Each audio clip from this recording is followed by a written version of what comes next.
14వ అధ్యాయం 8వ వచనం. నాతో కలిసి, యెహోవా మన యందు ఆనందించిన యెడల ఆ దేశములో మనలను చేర్చి దాన్ని మనకిచ్చును. అది పాలు తేనెలు ప్రవహించు దేశం. నా వైపు చూడు. దేవుడు నీ యందు ఆనందిస్తే నువ్వు ఏది కోరుకుంటావో నువ్వు కోరుకున్నదాన్ని నీ ఒడిలో దేవుడు వేస్తాడు.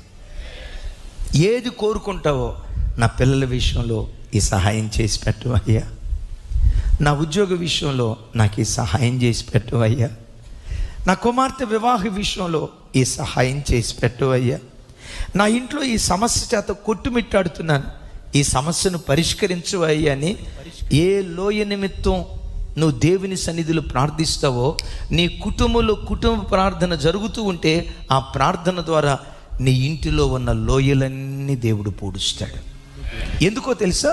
కుటుంబ ప్రార్థన జరిగే ఇళ్లలో దేవుడు ఎలా సంచరిస్తాడని చెప్పాను. ఆనందంగా సంచరిస్తాడు. దేవుడు నీ యందు ఆనందిస్తే, అబ్రహాము ఇంటిలో 18వ అధ్యాయంలో అడుగు పెట్టాడు కదా, అబ్రహాము ఇంటిలో అడుగు పెట్టడాన్ని బట్టి అబ్రహాము ఇంటిలో ఉన్న కొరతను దేవుడు తీర్చేశాడు. నీ ఇంట్లో ఏ కొరత ఉందో నాకు తెలియదు. సంతానం కొరతగా ఉందా? యేసు నామం పేరిట కుటుంబ ప్రార్థన ద్వారా ఆ కొరతను దేవుడు తీరుస్తాడు.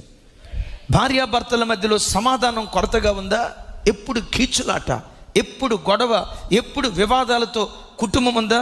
నేనంట, అబ్రహాములాగా నీ గుడారంలో కుటుంబ ప్రార్థన బలిపీఠాన్ని కట్టు. నీ ఇంటిని ఏ సమాధానం లోటుగా ఉందో ఆ లోయను దేవుడు పోడ్చడం ప్రారంభిస్తాడు. అన్నీ ఇచ్చాడయ్యా, శరీరంలో ఆరోగ్యం లేదు, ఎప్పుడు అనారోగ్యం అనారోగ్యం ఆరోగ్యం నా జీవితంలో కొదువుగా ఉంది. నేనంట, ఈ వాక్యం విన్న ఈ రోజు నుండి, ఈ రాత్రి నుండి కుటుంబంలో కుటుంబ ప్రార్థన జరిగించు. ఒక్క అర్ధగంట అమ్మా నాన్నలు కుటుంబ ప్రార్థన చేసుకున్నావు రండి, నాయనా కాంతారావు కుటుంబ ప్రార్థన చేసుకున్నావు రండి, నాయనా రవికుమార్ రండి కుటుంబ ప్రార్థన చేసుకుందాం, నాయనా రవి రండి కుటుంబ ప్రార్థన చేసుకుందామని నీ భార్య చిన్నప్పుడు, అమ్మ 24 గంటల కాల వ్యవధిలో అర్ధగంట కూడా నేను దేవునికి ఇకపోతే నేనేం క్రైస్తవున్నమ్మా. ఇలాంటి బ్రతికే కంటే చస్తే మంచిది. ఇలాంటి మంచి తల్లిని దేవుడు నాకు ఇచ్చాడు. టీవీ చూద్దాంరా అని పిలిచింది కాదు నాకు తల్లి, బిగ్ బాస్ షో చూద్దాంరా అని పిలిచింది కాదు తల్లి, సీరియల్ చూద్దాంరా అని పిలిచింది కాదు నా తల్లి. నా తల్లి ఎంత ప్రార్థన పర్రాలో కదా, ఎంత భక్తి కలిగిన తల్లో కదా. అమ్మా నీతో కలిసి ప్రార్థనలో కూర్చుంటానమ్మా అని సంతోషంతో ఆ కుటుంబ ప్రార్థనలో నువ్వు కూర్చొని కుటుంబ ప్రార్థన బలిపీఠం కట్టుకుంటే ఏ సమాధానం కొరతగా ఉందో ఆ లోయను దేవుడు పోడ్చడం ప్రారంభిస్తాడు.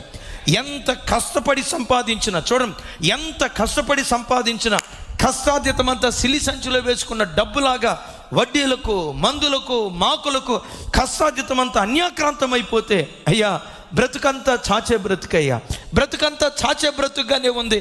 ఆర్థిక పరిస్థితులు నా కుటుంబంలో లోటుగా కొదువుగా ఉన్నాయి. కుటుంబ ప్రార్థన బలిపీఠాన్ని కట్టుకో. యేసు నామం పేరిట ఆ లోయలన్నీ దేవుడు పోడ్చటం ప్రారంభిస్తాడు. ఇవన్నీ ఎప్పుడు జరుగుతాయో తెలుసా? యెహోవా నీ యందు ఆనందించిన యెడల. దేవుడు ఎప్పుడు ఆనందిస్తాడు? సాయంత్రం అయిందంటే, ఏమండి IPL మ్యాచ్ పెట్టుకొని, సాయంత్రం అయిందంటే బిగ్ బాస్ షో పెట్టుకొని, సాయంత్రం అయిందంటే జబర్దస్త్ పెట్టుకొని, సాయంత్రం అయిందంటే గుప్పిడంత మనసు పెట్టుకొని, సాయంత్రం అయిందంటే కార్తీక దీపం పెట్టుకొని, ఈ దయ్యాల కొంపలో దేవుడు సంచరించడు. ఈ దురాత్మలు సంచరించే స్థలాలకు దేవుడు రాడు. నీ ఇంటిలో సంతోషంగా దేవుడు సంచరించాలంటే పడిపోయిన కుటుంబ ప్రార్థన బలిపీఠాన్ని యేసు నామం పేరిట మరలా తిరిగి కట్టుకుందువుగాక. రైట్?